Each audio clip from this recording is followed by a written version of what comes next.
So looking forward to you guys opening up. So you're here in Petaluma. You have a location here in Petaluma. Yes. How do you, because I'm just going to throw this out there. I think all the time I'm like, I should be going to Sonoma Fit. Yeah, you should.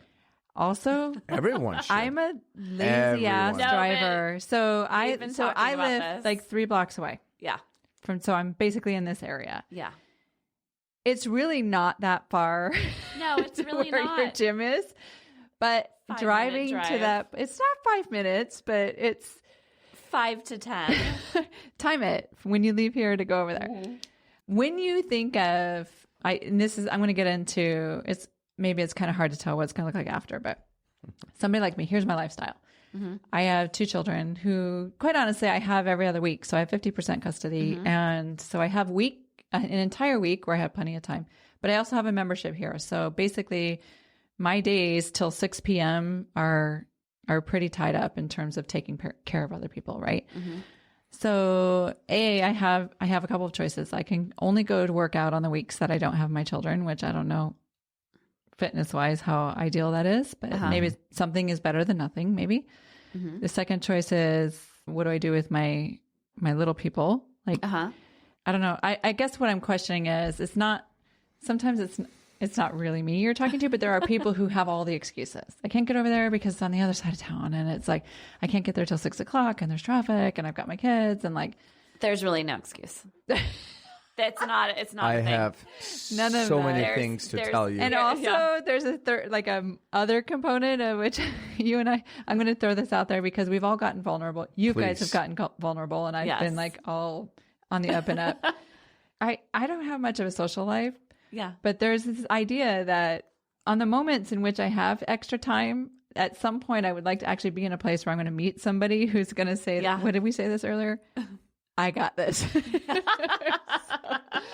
I have a choice. I can try and Gym's a figure. great place. Yes, but there's a stigma of like, Yes.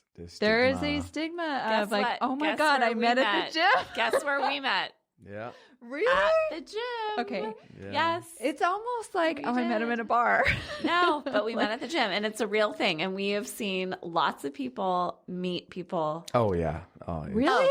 Yeah. Oh yeah, all And the time. it's beautiful to see that because it does not happen at the service center. It's not happening at the car Kovacs dealership.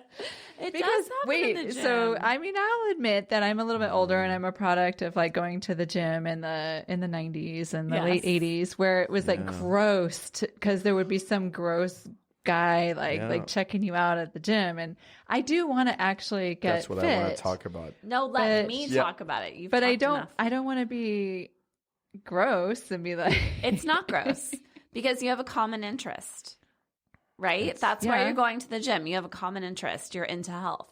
yeah, but nobody wants to be interrupted while they're in the middle of their workout. But it doesn't have to be that way. No, it's not. It's not that way. It just happens organically.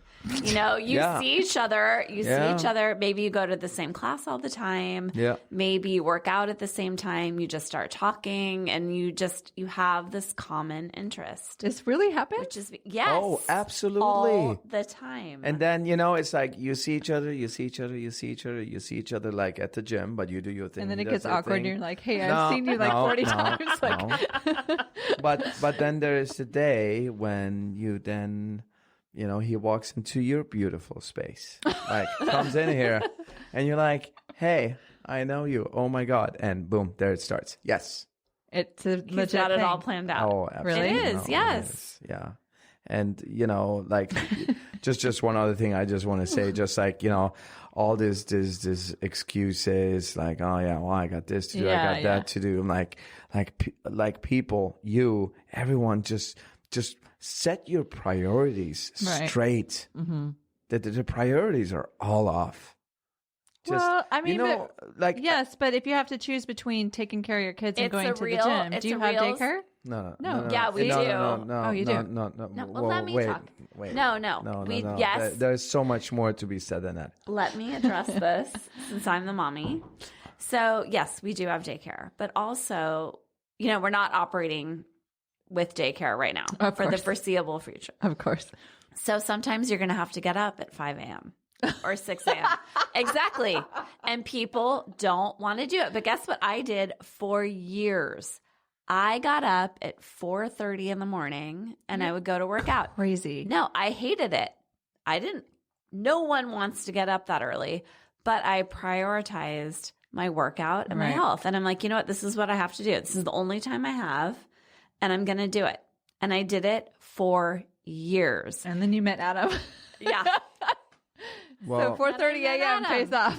But, and people tell me, they're like, well, I have to have childcare. And I'm like, well, can you get up? how did you get into fitness? Yeah, how did you Tell get your into story. Come on. It's a short story. Tell your story. No, I was sick. Yeah. So I am a cancer survivor. Yay. So I was sick. So my oldest daughter was 8 months old when I was diagnosed. I was lucky enough to have Hodgkin's lymphoma, which is very curable, but I still had to go. But you had cancer and I you did were have facing cancer. death. Yeah, I guess. I don't know. I like to minimize Don't it. make Don't light minimize of it. it. That's a big deal. I do. It's It was a big deal. Don't make light of it. It's a big deal. It was. And I had to go through Who chemo. many can say I faced death? Yeah. Well, for a year of cancer. And I had to go through chemo and I lost all my hair and I went through radiation and all that. But I did make a decision. I'm like, I'm going to live my best life. Like, I'm going to be healthy. I'm going to eat right. I'm going to exercise. And that's what I did.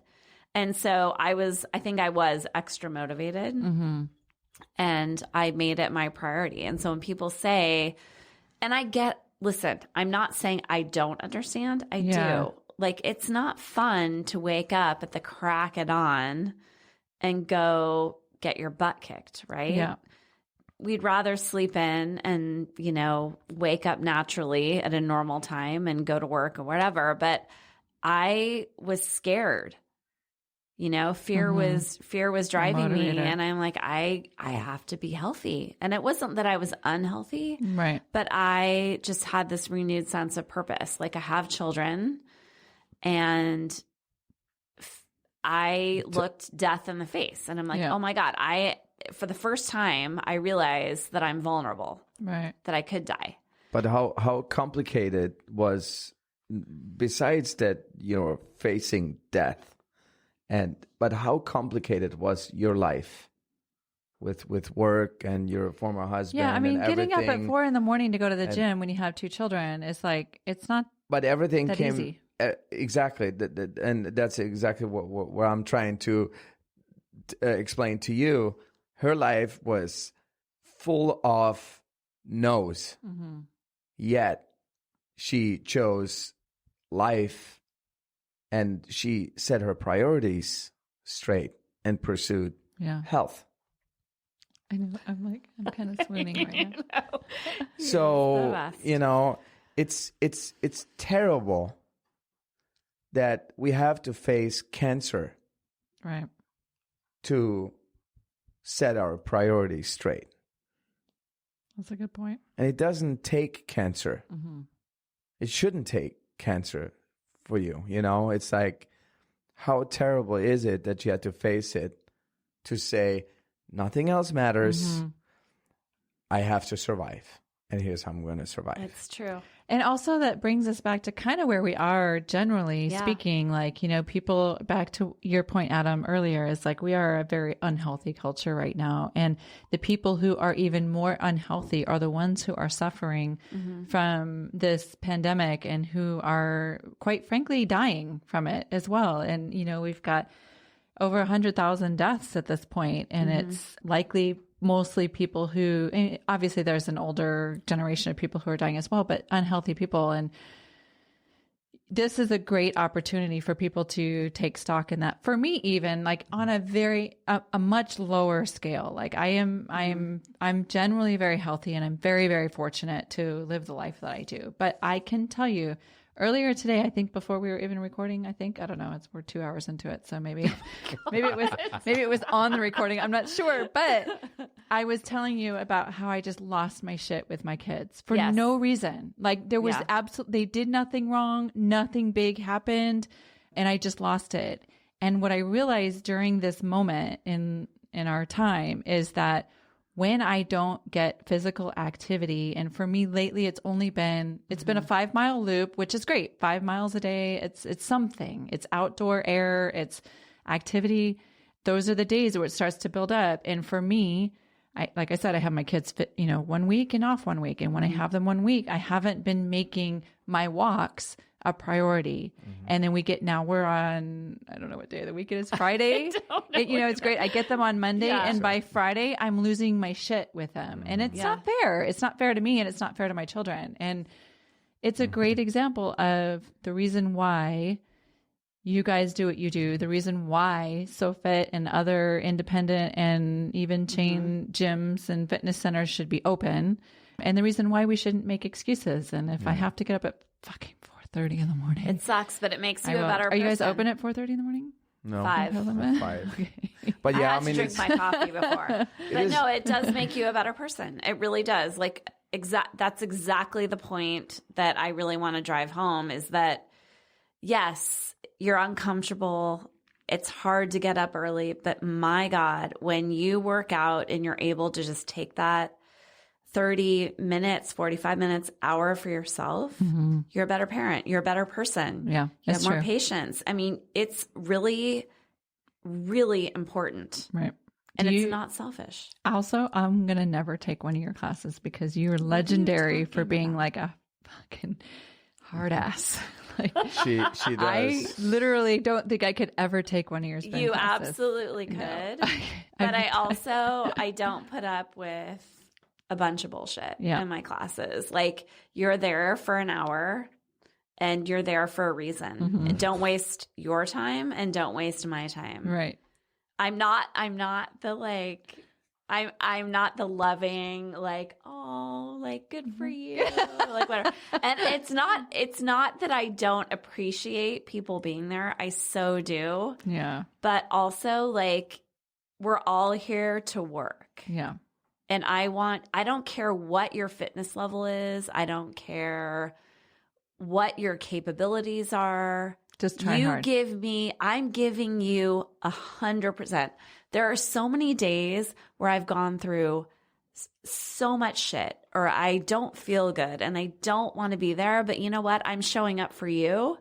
So you better give that back to me. Yeah. Because I don't tolerate anything less than your best. That's so fair. Whatever that is. It is fair. Yeah. It's a relationship. Right. And if I'm giving you everything I have, and I do, every class I teach, I am giving everything I have in that moment, no matter what, you better give that back.